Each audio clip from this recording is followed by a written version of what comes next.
I did. It was a difficult game to watch. It was a difficult game. It must have been a difficult game to play in, especially if you're a Manchester City player.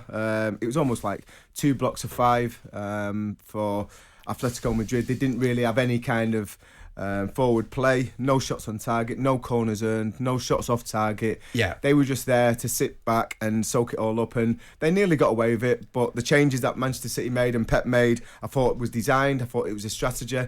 Wear them out, work the ball, move them, make them work their feet, get them fatigued, bring on some fresh legs, which they did. They brought on Grealish, Foden and Jesus. Yeah. And they started looking more dangerous. And Foden's ball, his little dribble and little slip ball in for Kevin De Bruyne was great. Yeah, wasn't it? super talent. Wonderful. Super talent. I mean, the backstory to this, Simon, is at the end of it all, Atletico finished with 29% possession, 0 shots all game long. Typically with Simeone, no handshake at the full-time final whistle. Horrible. And then, of course, you know, the question was raised, well, did we expect this? Of course we expected this. This is Atletico Madrid. But even at that, Adrian Durham proceeded to do his nut. I'm going to call it as I see it, Mickey. I mean, this Atletico Madrid side, an absolute disgrace. I'll call them horrible, cheaty, anti-football, no desire to entertain. Simeone's a ref pest.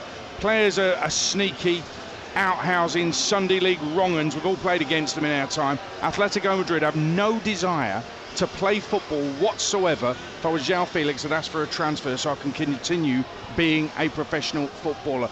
They're an absolute disgrace. Why anybody would want Simeone as manager, I do not know. I mean, Simon, an absolute disgrace. Are Atletico Madrid anti-football or just brilliantly effective?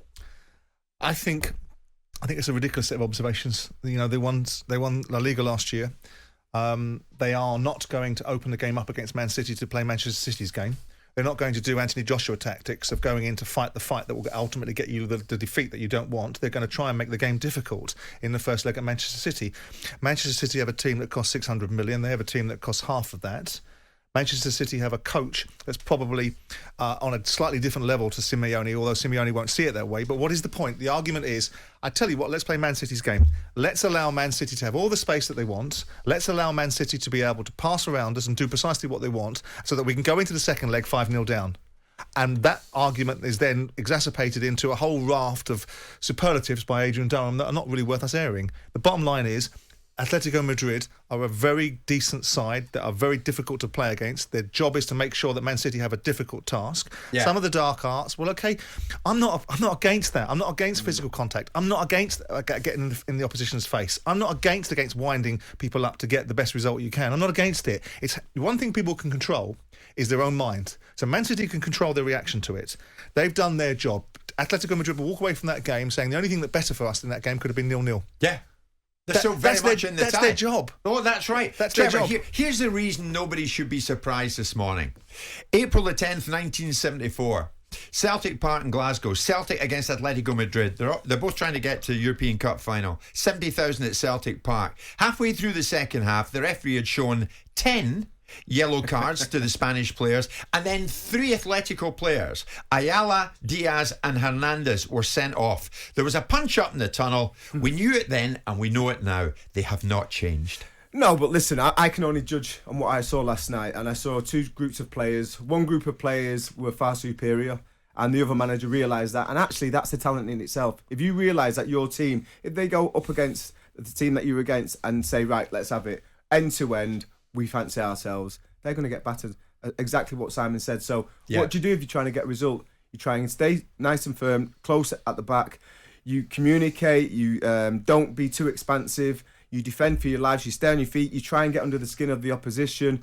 You know, S-housery comes into it. And they did all that. And they were... Listen, it could have been 2-0, but it could quite easily have been 0-0. Yeah. And I think Simeone will be going away back to Spain thinking that's a decent result. We've got a chance in the second leg. But what leg. they need to do, the City players, is keep their emotions in check. And Guardiola emphasised this at the end because Grealish coming on and then locking horns with, who was it? Was it Correa? I think it was. A few of them. This is what they're going to be up to come the return leg.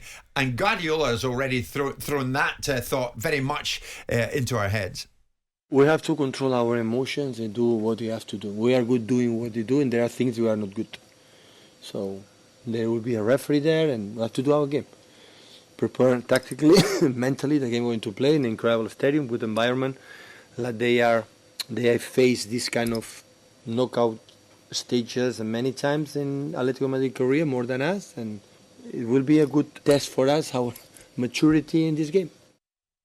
I mean, it is remarkable, Simon, that even although probably the City players were told beforehand, don't rise to the bait, Grealish rose to the bait, and the worry is they'll do it again. Well, that's human nature. I mean, ultimately, we can all plan for the very, very best situations, and Pep Guardiola's words are very intuitive, and so they should be, because he's a very educated, aware football coach that understands what they're going to be walking into. He's also been very privy to Atletico Madrid, having managed Barcelona for years, so he knows what he's coming into. The players have got to do their very level best not to rise to it, because by rising to it, you are compounding an already difficult situation, which is that Atletico Madrid will be difficult to play against, and then you're playing their game. What they want to do is they want to get into you, they want to get under your ribs, and they want to get you to be able to react in the way that they want you to. So it's very important that the players recognise that it's a weakness in Atletico Madrid that they're doing that to you, because they know it should be flattered. It's like when Georgie Best used to be kicked by everybody, he was flattered because they couldn't do anything else to stop him. So the only way Atletico Madrid can get any traction upon Man City is to get Man City off their game. Yeah. So it should be flattery. Difficult in the moment, and it'll be even more Very difficult as well. But that's what makes you an elite footballer. Yeah. That's what makes you rise above it. That's right. And I think you look at Jack as well, and he is a target. He keeps hold of the ball. He doesn't take two touch like most of the players in the Manchester City team. He'll coax you in, get a little 1-2 round you, almost taking the Michael out of you. And the time that he got the ball kicked in his face last night, I thought that's why Pep came onto the pitch, because he could see the red mist had been seen. He was gonna react, I think, to the Atletico player. He didn't, but I think that was to do with Pep getting involved.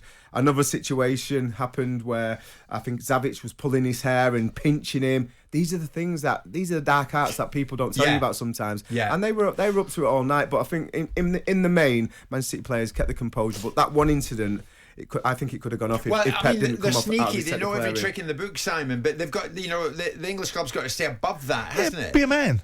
I mean, it's like you say, it's a compliment. If you're getting kicked and people are doing things that means they can't compete with you on a level playing field. There's an element, is there not, of football snobbery in this country, though, because people seem to be offended by this. Why be offended by it? We know this is what they do. I just referred to 1974. Ian Wright was one of the worst for it. He'd smile at you, and as he'd be picking you up off the floor, he'd be pinching you like a real pinch to get a reaction. And all of a sudden, the defender kicks out, gets sent off. And Wright would be like, go on, see you later. If you hear meaningful people becoming offended by it, then we can take notice of it. If you hear irrelevant people making observations that are ill-informed and based upon little substance, then you file those under miscellaneous, don't you? Yes, yeah, pretty much so. So don't respond is the message as City go to the return leg.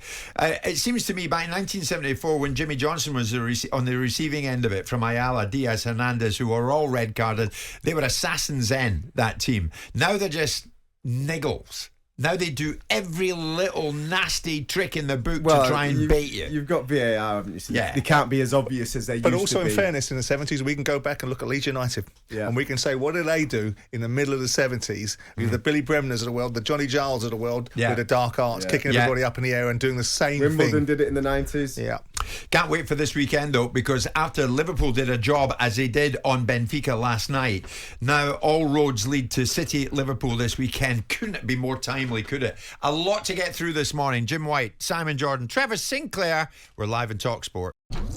Jim White and Simon Jordan. Monday to Friday mornings from 10 on AM, on DAB, via the talkSPORT app and on your smart speaker. talkSPORT.